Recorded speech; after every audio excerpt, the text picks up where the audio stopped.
وحده لا شريك له وأشهد أن محمدا عبده ورسوله لا نبي بعده أما بعد. Al-Muqarrab Al-Ustaz yang baru saja mensyarahkan tentang ilmu tauhid, kemudian yang berhormat Ustaz Usman, tuan-tuan, puan-puan, kaum muslimin dan muslimat rahimakumullah. Puji dan syukur selalu kita ucapkan kehadirat Allah Subhanahu wa taala yang banyak melimpahkan rahmat dan karunia-Nya kepada kita semua. Sekiranya kita jadikan air laut sebagai tinta, kemudian daun kayu sebagai kertas, rantingnya sebagai pena, untuk menghitung nikmat Allah la tuhsuha. Sungguh kamu tidak akan sanggup menghitung. Dari sekian banyak nikmat Allah diberikan kepada kita manusia adalah nikmat iman, nikmat tauhid. Kenapa? Orang yang tidak beriman, Allah katakan macam-macam. Al-An'am. Seperti apa, Bu? Nah, sama binatang ternak ya. Kemudian mereka itu juga dikatakan najis dalam surah At-Taubah ayat 28. Ya ayyuhalladzina amanu innamal musyrikuuna najasun fala yaqrabul masjidal haram ba'da 'amihim hadza. Hai orang-orang yang beriman, sesungguhnya orang musyrik, orang kafir itu adalah najis. Kalau sudah najis, fala yaqrabul masjidal haram ba'da. Sekaya apapun mereka, nak niat berangkat ke Mekah tidak boleh masuk.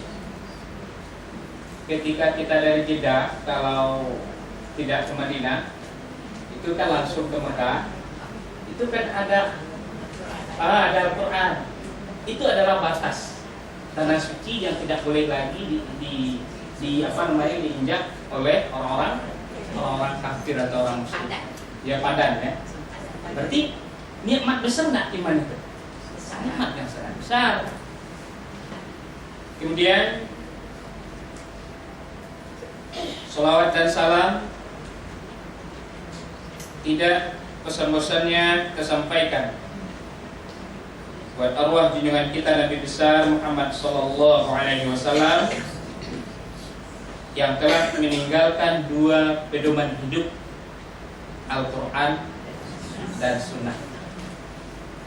Siapa saja yang berpegang kepada Al-Quran, pada Sunnah, dijamin selamat hidup dunia wal akhirah. Siapa saja yang tidak menjadikan Al-Quran, tidak menjadikan Sunnah sebagai pedoman hidup, tidak ada jaminan keselamatan baik di dunia maupun di akhirat. Ini banyak kasus. Dulu ada di Sulawesi Selatan salah seorang bernama Al-Zikra Aulia Aula. Kemudian dia banyak punya jemaah dan mengilatkan dirinya Nabi. Dua kalimat syahadat dirubah dari asyhadu an la ilaha illallah wa asyhadu anna muhammadar rasulullah diganti dengan nama dirinya tadi. Asyhadu an la ilaha illallah wa asyhadu alla dzikra aulia aula.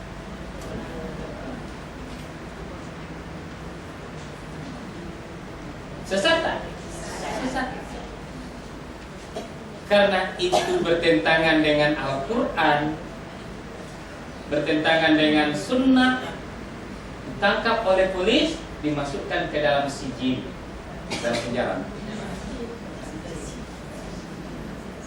Muncul lagi di Jawa Timur salah seorang mu'alaf tahu Ibu? Salah seorang mu'alaf sebelumnya sebagai petinju Indonesia, Kristen, kemudian masuk Islam. Dia baru bisa baca Al-Quran huruf Jawi, baru bisa itu. Kemudian dia buat suatu paham sholat dengan dua bahasa, sembahyang dengan dua bahasa, bahasa Arab dengan bahasa Jawi atau bahasa Indonesia. Allahu Akbar dengan jahat, Allah Maha Besar. Apa yang diucapkan itu dijaharkan semua. Apa yang diucapkan dijaharkan.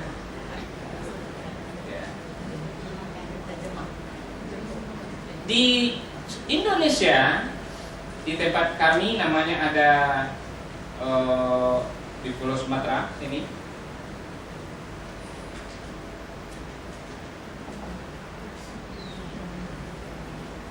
Di sini di Pulau Sumatera ini ada Sumatera Barat dan tempat kami duduk itu adalah dikenal dengan Padang atau Minangkabau. Minangkabau itu mempunyai bahasa sendiri. Kalau saya Ambo, kalau Allah Maha Besar, Allah nan Gadang. Jadi ketika kalau seandainya dia juga memakai salat dengan sembahyang dengan dua bahasa, tentu dia katakan Allah nan Gadang. Kan gitu jadi. Allah nan Gadang. Ya. Dan ini juga ditangkap oleh polis, kemudian dimasukkan ke dalam penjara, ditahan selama 2 tahun. Tidak lama kemudian muncul lagi salah seorang ibu-ibu yang mengaku sebagai anak malaikat Jibril. Namanya Lia Aminuddin, anak malaikat Jibril. Jadi malaikat Jibril sudah punya anak. Kemudian ketika di di pengadilan, ya, ditanya oleh hakim, kemudian dia tidak mau jawab. Kenapa tidak mau jawab? Dia mohon kepada hakim supaya menghadirkan malaikat Jibril dulu. Supaya menghadirkan malaikat Jibril terlebih dahulu. Kata hakim, mana boleh? Mana boleh? Karena tidak boleh pingsan. Dan divonis 2 tahun penjara. Setelah keluar, dia buat lagi, divonis 3 tahun penjara, sampai sekarang belum keluar. Ternyata di Indonesia aliran sesat, bukan masalah fikah ya, tapi masalah akidah atau tauhid, itu sudah mencapai 180 aliran sesat.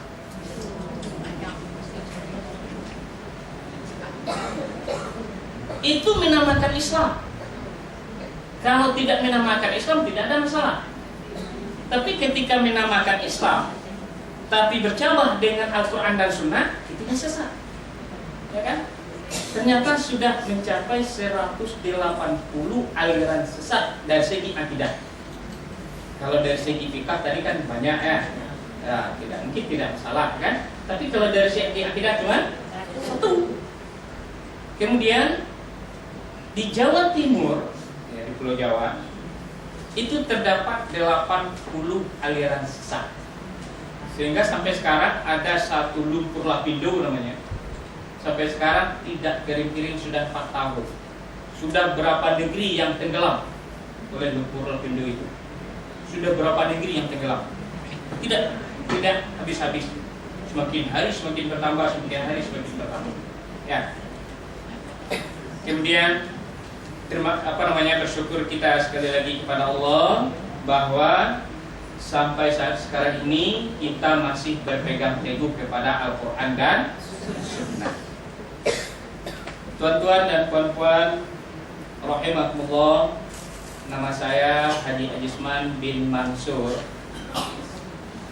berasal dari Padang, Sumatera Barat, salah seorang dari anggota Dewan Dakwah Cawangan Padang Panjang. Dewan Dakwah itu adalah yang dibuat oleh Muhammad Nasir. Mungkin ibu-ibu tahu ya dengan Muhammad Nasir. Dan kedatangan kami ke Malaysia itu sebanyak 14 orang ya. Diundang dijemput oleh ABIN dan Global Peace Malaysia dalam rangka menyampaikan suatu perkara yang sangat besar terjadi di Kepulauan Mentawai. Jadi sebanyak 14 orang itu ada di Kedah 2 orang, kami di Pulau Pinang sebanyak 3 orang.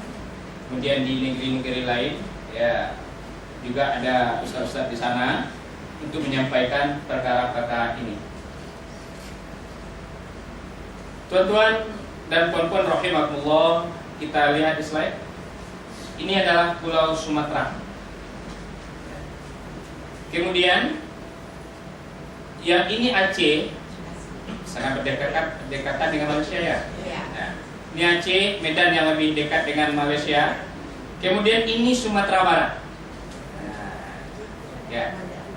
Ini Sumatera Barat. Sumatera Barat dikenal dengan Minangkabau.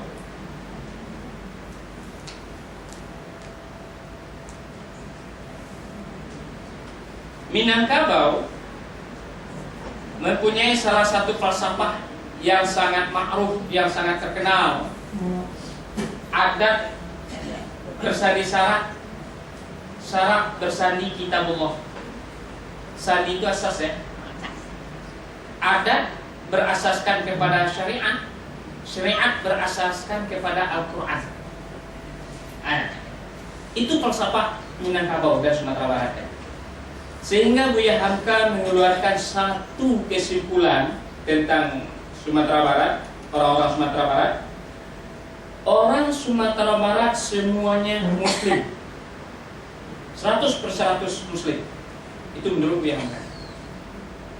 Yang tidak Muslim tidak orang Minangkabau. Yang tidak Muslim bukan orang Minangkabau, berarti orang Batak. Nah,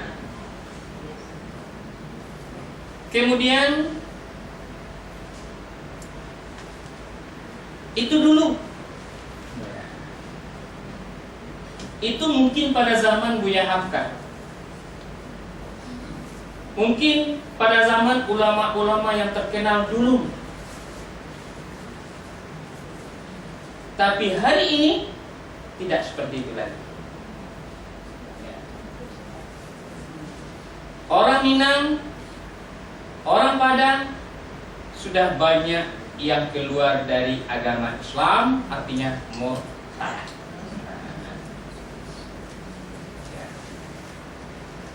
Sudah banyak keluar dari agama Islam, artinya bahkan ada di daerah di dekat Padang Panjang, mungkin ibu-ibu yang pernah melancong ke Sumatera Barat, ke Bukit Tinggi, Padang Panjang ya, itu mungkin tahu. Ada satu rumah, satu keluarga, dia hidup sebagaimana hidupnya biasa orang Islam ya, karena dia memang orang Minang. Tetapi ketika salah seorang anggota keluarga mereka meninggal, ternyata datang pastor dari Padang untuk menyelenggarakan jenazah tadi secara Kristen. Ya, secara Kristen. Tetangga tidak tahu bahwa keluarga ini sudah Kristen. Sudah Kristen. Ketika diselidiki, diusut, satu keluarga itu sudah Kristen, bukan yang meninggal Kristen.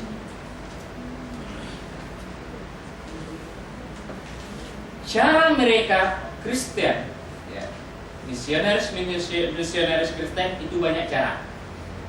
Dengan berdagang ke kampung-kampung, pakai motorsikal, kemudian jual baju dengan secara angsuran, catat nama. Ketika nama dicatat, ditulis, itu sudah menurut mereka sudah anggota mereka. Nah, ketika nama dicatat, ya, mengambil baju tadi, itu sudah menurut mereka sudah menjadi anggota mereka. Mereka laporkan misalnya kepada pusat, ya. Kemudian dibantu lagi dengan dana-dana yang banyak, dengan uang yang banyak, bahkan motornya agak jelek, sekarang sudah bagus. Bukan masalah pakaian jual beli tadi saja, berdagang tadi saja. Kalau ada orang-orang kampung nak minjam uang, dipinjamkan uang. Ya, nak minjamkan uang, dipinjamkan uang. Kemudian minggu depan dia datang, tak ada uang bang, tidak masalah. Nah, minggu depan datang lagi, tidak ada uang, tidak ada masalah. Sebulan dia datang tidak ada uang, tidak ada masalah. Kalau nak menambah boleh. Tetapi ketika uang itu sudah banyak dan orang yang meminjam tadi tidak boleh lagi membayar, jual lagi. Ya. Kemudian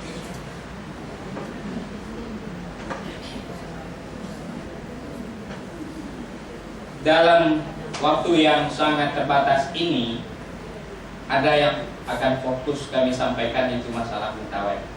Ya. Tadi kan secara umum di Sumatera Barat. Sekarang tuan-tuan dan puan-puan di atas slide, tadi kan secara umum kita sudah melihat pulau besar Sumatera Barat, Padang, dan di sini ada 4 pulau kecil yang putih, ya. Ini ada 4 pulau kecil. Nah, yang ini namanya Sibir, mayoriti Muslim. Yang ini namanya Sekora. Di sini pusat bandar, ibu kotanya di sini. Kemudian ini Pagai Utara dan Pagai Selatan. Dan ini namanya Kepulauan Mentawai. Di sini mayoriti Muslim, dan di sini mayoriti Kristen, dan di sini mayoriti Kristen. Dulu Siberut, Sephora, Pagai Utara dan Pagai Selatan. Kemudian dia satu kabupaten di sini namanya Padang Pariaman. Kalau kabupaten daerah ya. Daerah Padang Pariaman di sini ibu kotanya. Tetapi karena jauh, karena dari sini ke Padang itu pakai kapal kecil, makan waktu 10 jam. Nah, 10 jam. Akhirnya dia minta punya daerah sendiri dan punya pimpinan sendiri. Maka kita lihat pada tahun 1992, ya, ini masih 1992 ke bawah, masih masih bersatu dengan Padang Pariaman di sini. Kemudian setelah itu 10 tahun belakang ini sudah menjadi daerah sendiri. Dulu di sini Muslim 50/100. Sekarang coba lihat. Sekarang Kristen 80/100. Muslim tinggal 15/100. Animisme, kepercayaan kepada pokok, kepada kuburan, 5/100. Kemana lebih dari 15 ini? Ya. Tadi kan 50/100. Sekarang tinggal 15/100. Berarti 35 ya. 35/100 kemana? Ini yang akan kita bicarakan. 50/100 sudah masuk ke dalam. Nah, kemudian. Ya. Kemudian sebelumnya, ya, sebelum ini Dewan Dakwah dan Muhammadiyah dan NGO yang lain juga sering mengirimkan dai-dai dari Padang ke pulau-pulau ini, tapi tidak bertahan lama, paling-paling sebulan, kemudian balik lagi ke Padang. Ketika kita balik, masuk orang Kristen dari Jerman, masuk orang Kristen dari Australia, masuk orang Kristen dari Vatikan. Mereka bawa duit banyak, bawa kesukaan budak-budak, mereka masuk. Sementara kita dai-dai kemudian masuk ke sini membawa uang secukupnya saja. Habis sampai sebulan, kemudian balik lagi. Nah, jadi di sini tidak ada sekolah Islam. Sekolah Islam tidak ada. Baik dari dasar, ibtidaiyah, kemudian sanawiyah, wa'aliyah, di sini tidak ada. Tetapi Kristen dari tadika sampai university ada. Bahkan university di Pulau Sepora ini ya lebih bagus daripada university yang ada di Jakarta. Di Padang tidak ada. Di pusat kota tidak ada, di Padang tidak ada. Nah, tapi di sini, di kampung, di pulau yang terpencil, ada university termega, uangnya datang dari Vatikan. Kemudian pimpinan Kepulauan Mentawai ini adalah salah seorang pastor. Dia bukan salah seorang pemimpin saja, tetapi salah seorang pastor. Setiap bulan dia selalu pergi ke Vatikan.